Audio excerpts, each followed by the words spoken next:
Hi, I can't hear you.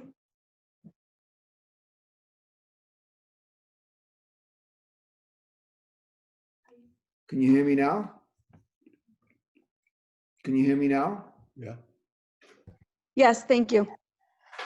So we have the Torah says in this expression as follows. Okay, so Yitzchak asked Esav to bring him.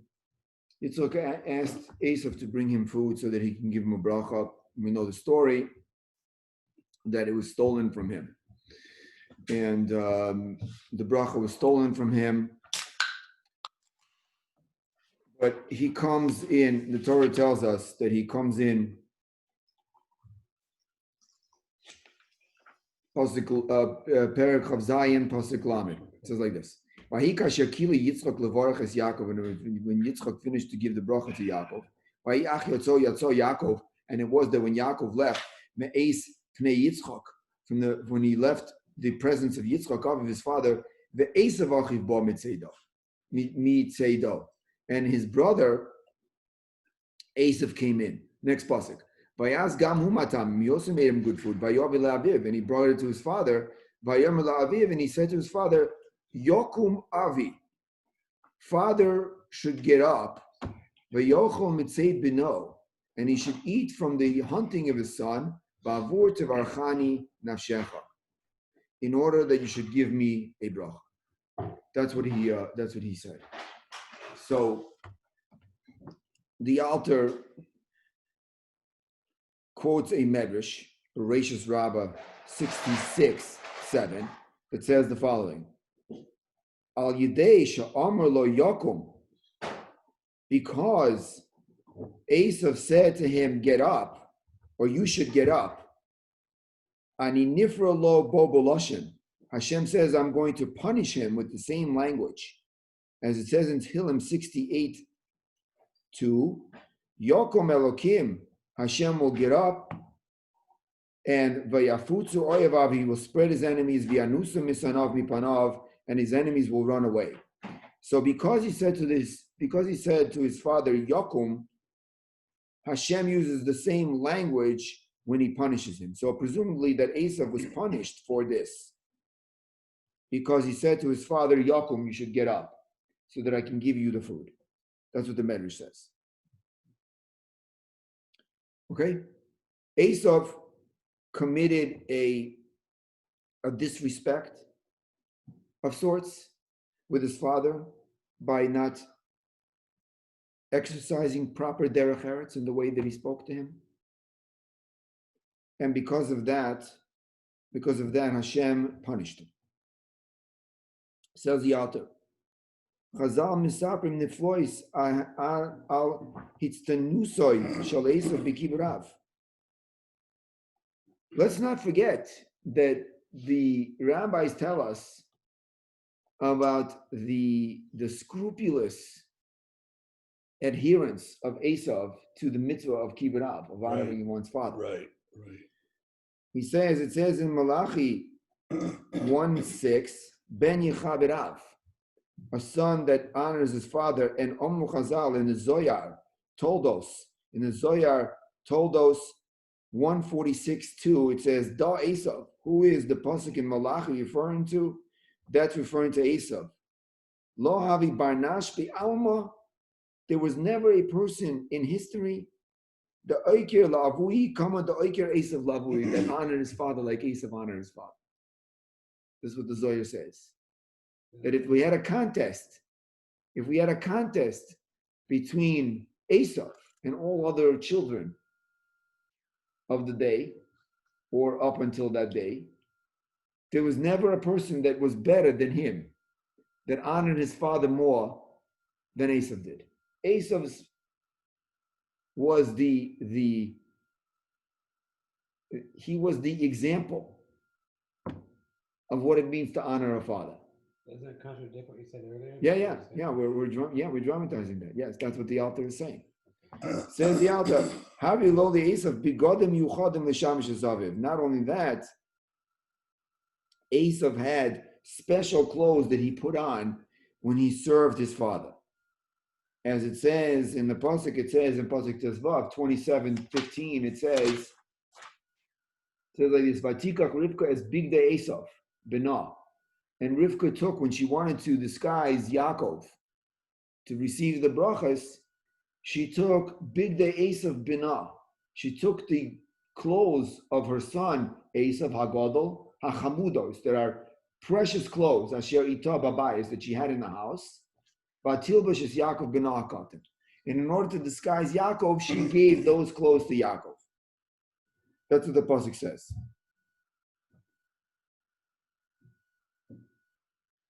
So says the Alta, Lama Koran Chamudas, why do they call desirable clothing? Why are they called desirable clothing? Shechomad min Nimrod, v'hargoy v'notlan, because he wanted those clothes belonged to Nimrod, and he wanted them, so he killed Nimrod and took them. These were special clothes. Begodem Ela Hayim Mishal Adam Arishan. And where did Nimrod get these clothing from? Says the author, he got them from Adam Arishon. He got them from the first man. He got them from Adam.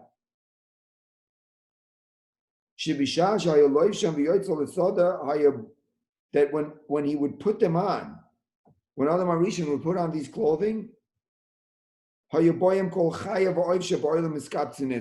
of the animals, the whole animal kingdom, and all of the birds would come and gather around Adam Arishon when he put on these clothes. What does that tell us? Well, that's not just for our purposes now. It just tells us that these were special. This was special clothing, that they had these supernatural powers. That the Medrash is detailing what they were. The Esav Shomer Osam bebeis Rivka, and where did Esav keep these clothes? He kept them in Rivka's house. He would never go with them on the road. Why? He used those clothes to honor his father Yitzchak. Whenever he would bring him a drink, he would put them on. Whenever he'd bring him dinner, he'd put them on. Whenever he'd do something with his father, he'd put on these clothes. This is what he's quoting from the Pirkei D'Avulazar, chapter 24, and Bereshis Rabbah 65:16. And by the way, this is found in my Or HaTzafon on page 161. More than this, V'Omer Reb Shimon ben Gamliel. Reb Shimon ben Gamliel said, Kol Yomai Hayisi Misham Mishasaba. Reb Shimon ben Gamliel said that I used to serve my father all my days.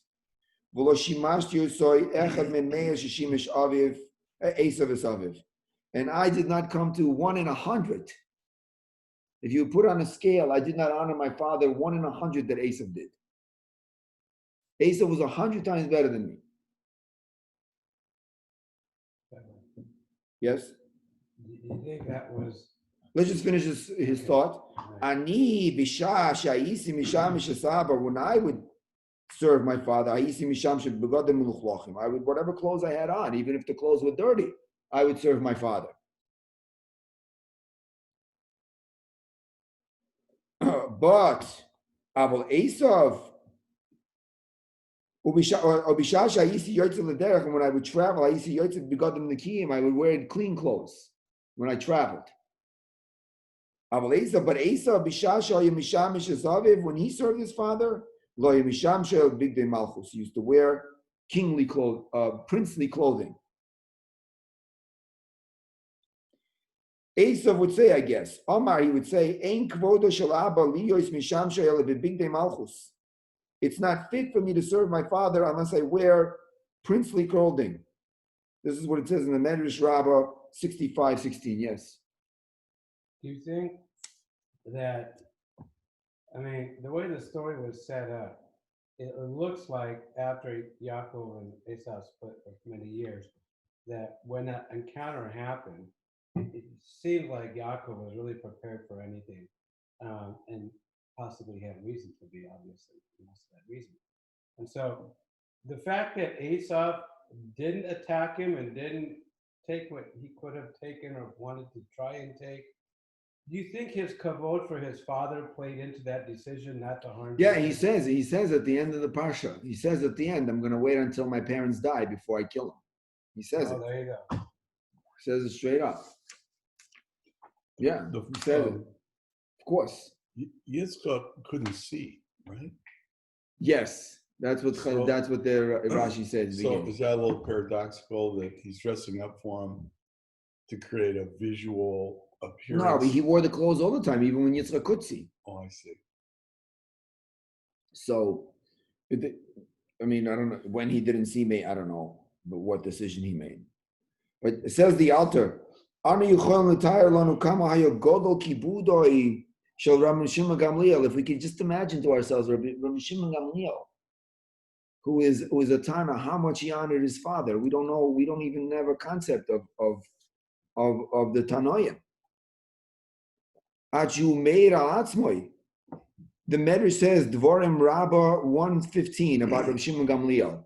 Lo kibud beria es avoisav k'moy ani avoisai. Nobody honored. Rabbi Shimon Gamliel said about himself also, I honored my parents more than anybody else. But at the same time, Rabbi Shimon Gamliel was saying, I did not come to 100th of what Asaph came to. Not even close. So we can just imagine that Rabbi Shimon Gamliel was right? We have all the Tanoim in the time of Rabbi Shimon Gamliel. Of all the rabbis in his time, he was the best at honoring his parents. Right? But he's claiming that he was not as good as Asaph was, not even close. All right? Fine. So says the altar, more than this. Not only did Asaph honor his father properly with proper clothing, but not only that, Asaph risked his life in order to honor his father. How? He would go to a dangerous place in order to bring him with the food that he wanted. He would go into the forest and risk his life. It seems so contrary to Rashad. So I guess he wasn't a complete Rashad.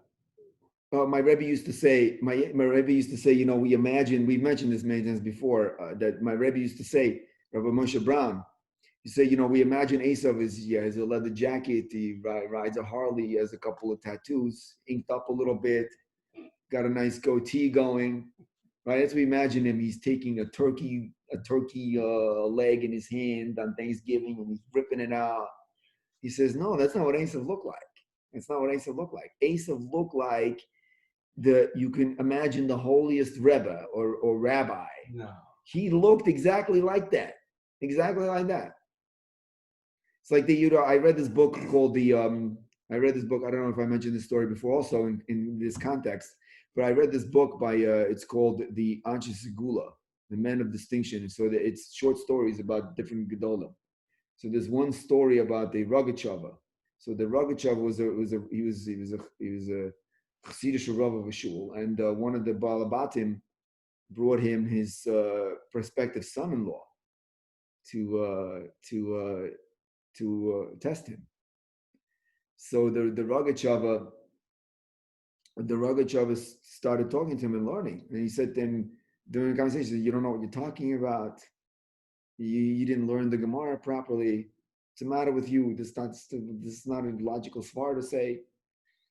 So after the meeting was over, the father-in-law decided he's going to break off the engagement because he didn't want to have an amaretz. He didn't want to have an uneducated man to be for his son-in-law. And the Rogatchover didn't like him. So the next week, the Rogatchover was walking on the street, and he sees this balabas. He says to him, "No, so when is the wedding?" He says, "What wedding?" He says, "The young man that you brought me last week. When is the wedding?" He says, "Oh, I broke off the engagement." He says, "Why? Why did you break off the engagement?" He said, "The Rebbe didn't like him. I called him an Amaretz." He said, so the Rogatchover said to him, "Your Amaretz and my Amaretz are not the same. My Amaretz is your Talmud Chacham. It's not the same person. the concept that we have of a Russia is not the concept that the Torah has as a Russia. Did he get the When the Torah talks about a Russia, it's talking about somebody who is chashiv, What's that mean? important. We wouldn't distinguish him to be a Russia at all. What was that? Is Esav Western civilization are the descendants of Esav, right? Yeah, I was gonna say. Yeah. So maybe when Mashiach comes, we can see everybody dressing up in their Sunday best. And To serve their parents, to honor their parents. Yeah, why not? Sure. Anyway, so and even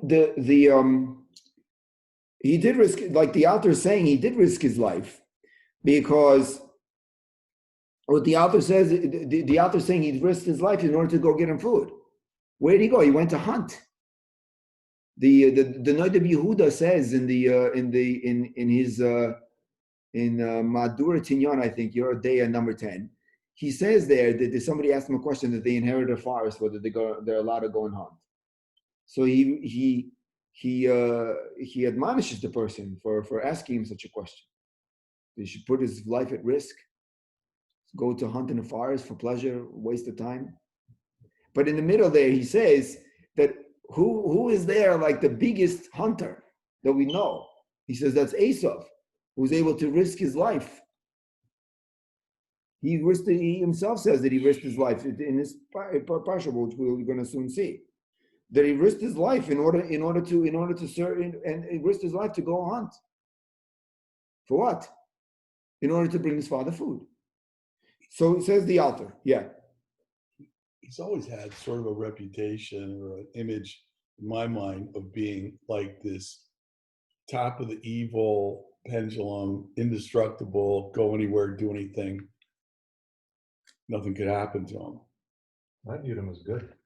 I was I don't know if he's good. I mean, the Torah does say he's bad. The Torah does say he's bad, so it does paint him in a negative light, for sure. Well, you described it with the tattoos and the Harley outfit, right? So, I mean, so to hear that he was afraid or felt he was at risk is pretty informative in terms of how he saw his own mortality. Yeah, he did. He said, yeah. So let's see. He says, "V'Yosef lomad midazuve." Who was the student of Esav? Not a literal student, I don't know if Aesop. but who took the lessons of Esav to heart? Yosef Atzadik. He says, "Kasav Bater." It says, "Natar shebishash Yaakov sholach es Yosef lirois es Shlomo achiv." Remember, in a few pages from now, chapter 37, Yaakov wants to send Yosef to go and find out what's going on with his brothers. And Yosef says, Hineni, Yosef says, here I am. And the Medrash Haggadah there says,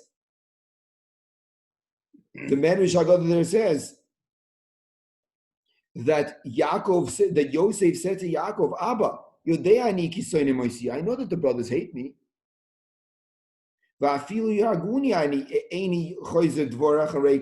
He says, but I will risk my life.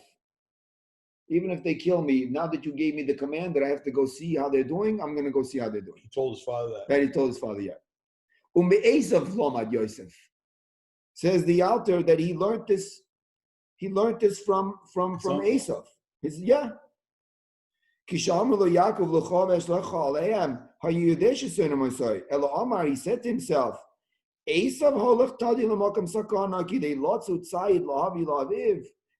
always went to the forest, put himself in danger of dying, of being killed, in order to bring food for his father. And I was sent to serve to find out how my brothers are doing, and how the sheep are doing. Which brings life to my father. And I'm not going to go. Of course, I'm going to go. This is what he's quoting the Sefer Hasidim in number 341.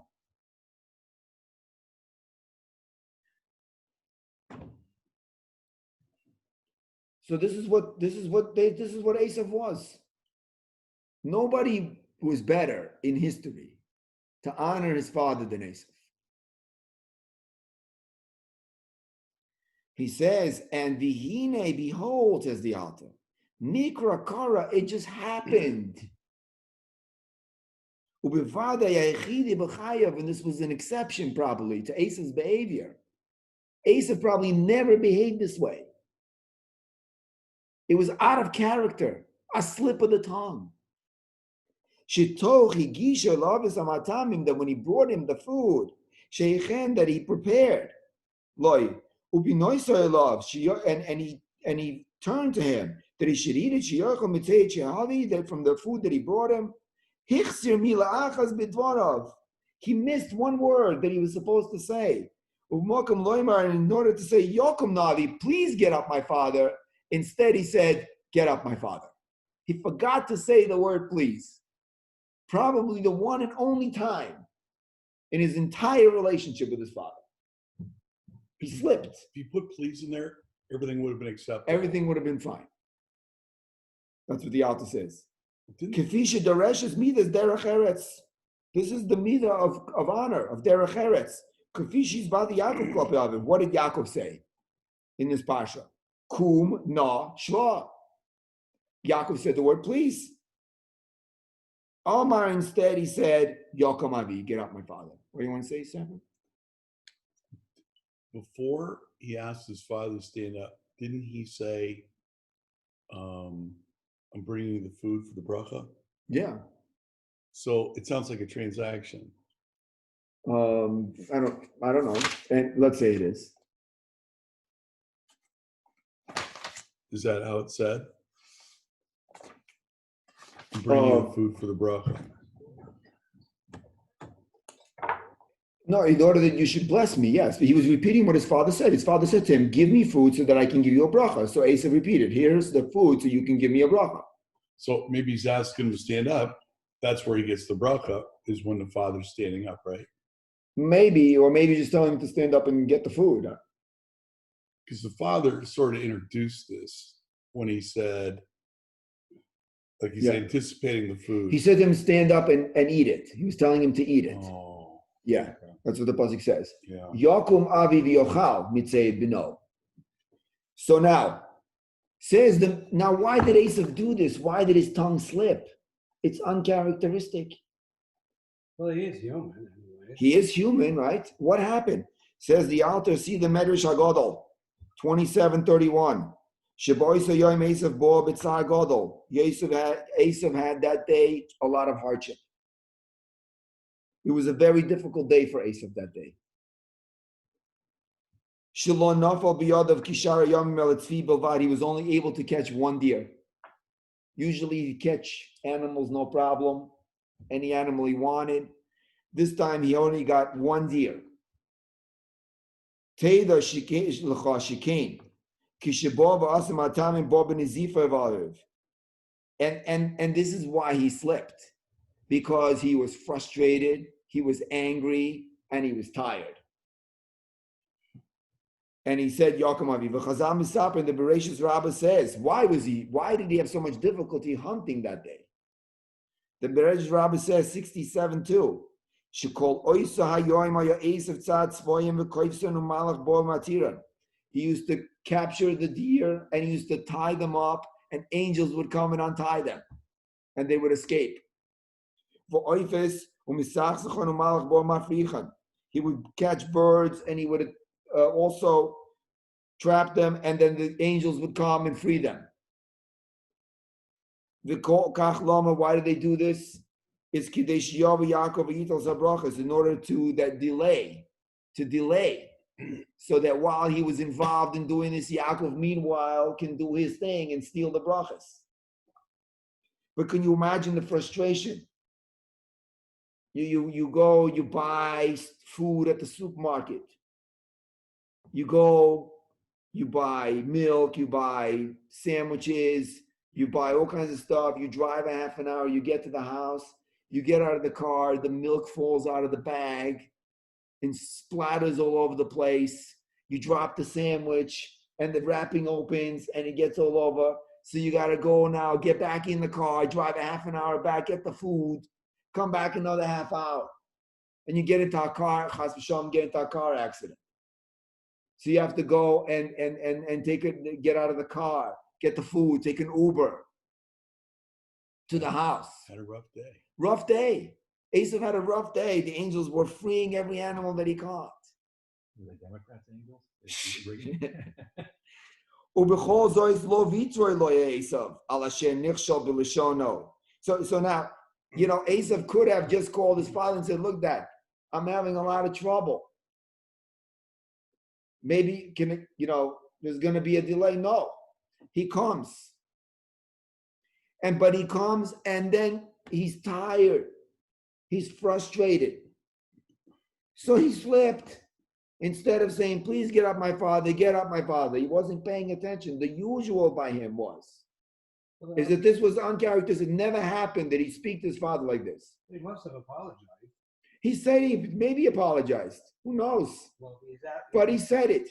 He would have had to apologize if he's at that level that you say he is. It's inconceivable that he wouldn't have. Right. Okay. But first of all, it was unlike him to do it. Second of all, he did it and he had an excuse to do it. And so you would expect that the Rabbanu Shalom should take it easy this time. Let it go. However, the Rabbanu Shalom did not forgive him for this. Because he slipped in his tongue, and he skipped one word. This was a blemish in his derech eretz, in his proper act, in his propriety. How do you wrap your arms around that one? And he punished him as called doiroisa of all his generations acharav ba'oinish chomer kazeh. In his punishment, until he got cursed. That at the time that his progeny would come and do war with the Jewish people, the Rabbanu Shalom would come and they would run. And he would make them run and he would make them spread out because of the Jewish people. All because of that slip. All because of that slip. Even though he was the best, even though it was uncharacteristic, and even though Looks like a stacked deck. Something's not. I'm missing something. Rabbi, is there any correlation to with Moses? what? Yeah, I was thinking the same thing, Dave. No, in terms of what? Well, because it makes up what looks like anyone's, like it's not a mistake and not a reason to be frustrated with us. I mean, with the rock and We're gonna see. This is the question that we ask. First, number one is we're asking this question. This is the question we're asking, right? The Alta is asking this question. How come?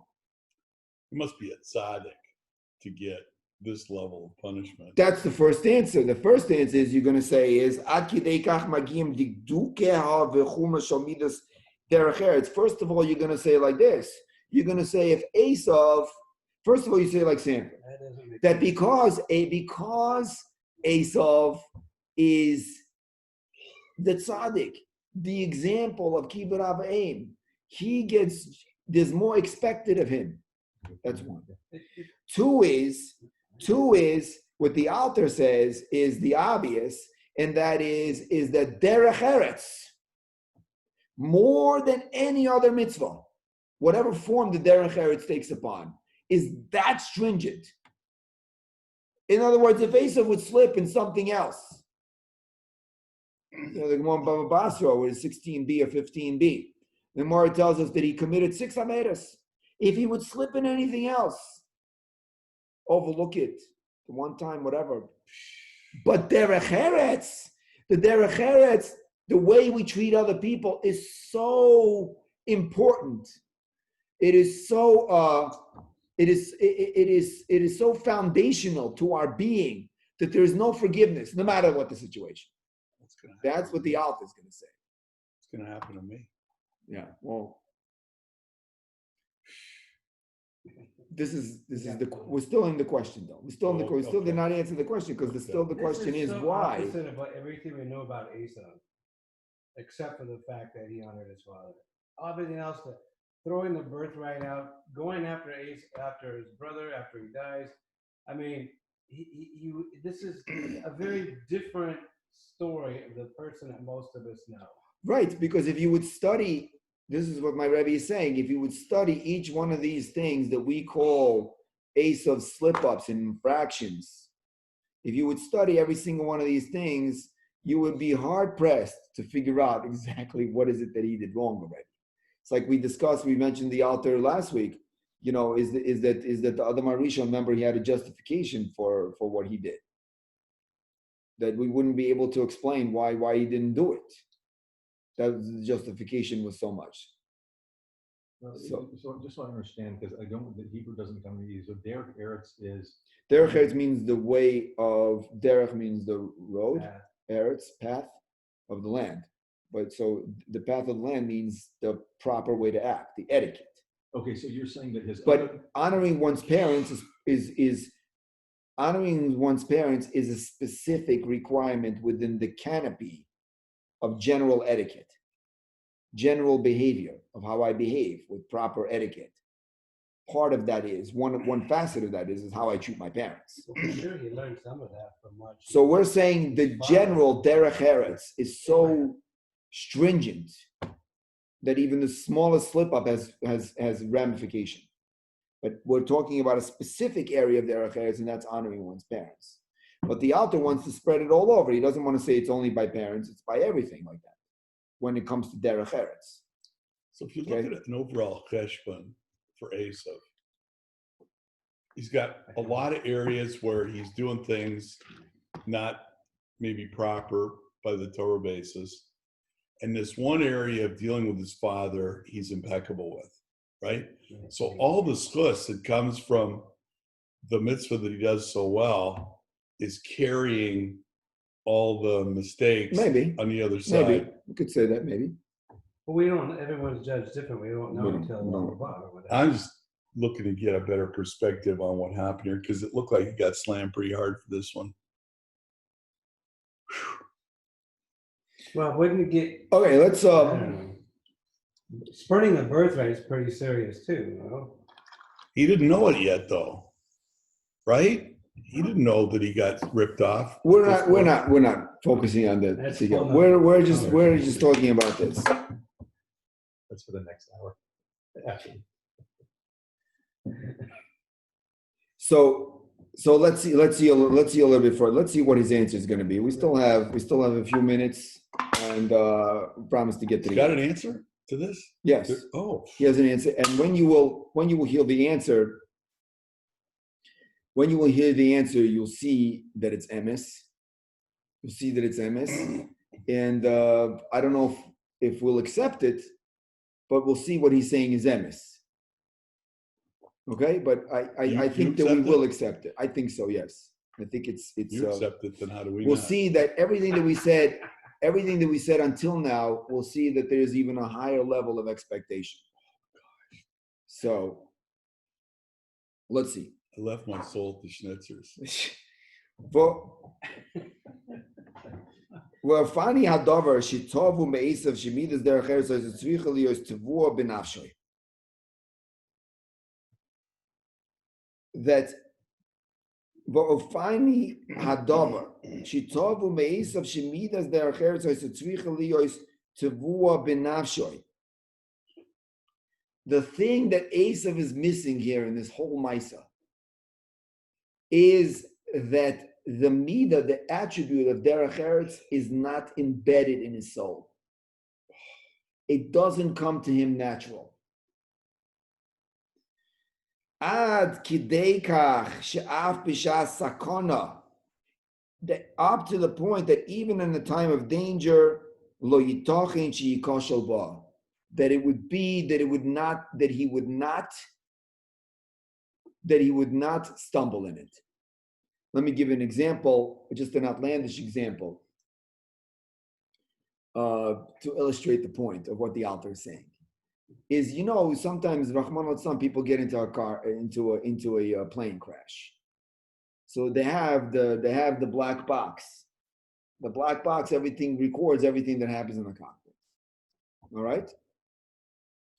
So what happens when the plane is about to smash into the mountain and everybody's gonna die? We're all screaming the Shema.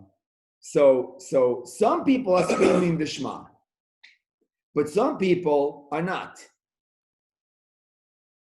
Some people are saying things that we wouldn't even say without crashing into a mountain, right?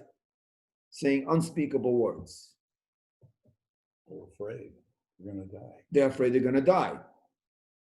But when they're in the mountain, what's happening? When they're in the mountain, what's happening? When they're about to crash into the mountain?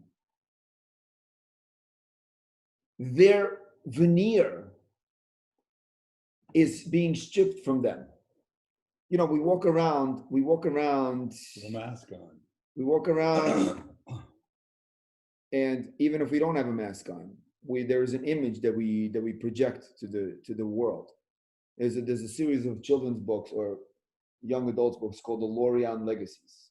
So it's about teenagers who have legacies, which are superpowers, whatever the details are. So there's one character there that she has the ability to project an image of herself, of what she looks like. So she's damaged. I forgot why, but she's on fire. She has like very, very damaged, very ugly because everything. But she uses a superpower to constantly portray the image of somebody just like a normal, natural person. And throughout the arc of the building of her character, it becomes something which is tedious to her, something which is taxing, very hard to keep up the veneer. So when she's relaxed, when she's not guarded, she takes away the veneer and you see her true self. So we walk around the world with the veneer of how we project ourselves to everybody. But at the time of the sakana, at the time of danger, that veneer disappears because we're not paying attention anymore to the image that we're projecting. And what happens? The true nature comes out. So for some people, the true nature is they say the Shema. That shows what? That shows that they're attached to the Rabbana Shalom, right? Some people are cursing. Alcohol produces the same results. Perhaps we could discuss that, the Gemara in Eruvin 65b. True, the alcohol maybe prefers the same, that a person is recognizable by what he drinks. Yes, seems like it, but also the time of danger. So Esav was in a situation of danger because he had risked his life in order to get this food. He was exhausted, exasperated, and the veneer that he was projecting of who he is to his father was taken away. In that moment of inattention, he spoke in an improper way to his father. High standards here. It wasn't natural to him. He respected his father more than anybody. But deep down inside, there was a crack in the dam because it wasn't as natural to him as it should have been. Then even in the moment of where he was challenged, the respect should have come out from inside. And for that is what he's getting punished for. Isn't that a greater mitzvah though, if it doesn't come natural when he does it? Correct. But it's the mitzvah is that it is because you have to use a lot more energy. But the mitzvah is to get it to be natural. That is the mitzvah. It is to inculcate it in yourself till it comes out natural. Love you, Joe. As the Gemara says in Sanhedrin 92b, even in a time of danger, a person should not change his rabbanas. I guess it means, according to the way the Alter is learning, a person should not change his character.